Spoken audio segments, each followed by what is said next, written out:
কেমন আছো বন্ধুরা? আশা করি প্রত্যেকেই ভালো আছো। আজকে রান্না করলাম তোমার আদা, কাঁচা লঙ্কা, পেঁয়াজ, টমেটো দিয়ে একটু চিকেন কষা করলাম, 4 পিস চিকেন কষা।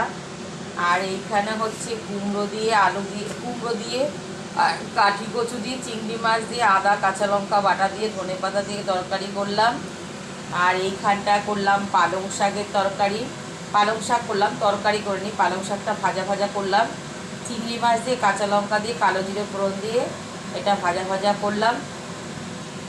তা প্রত্যেকের কাছেই অনুরোধ যে সবাই আমার পাশে আছো, পাশে থেকো।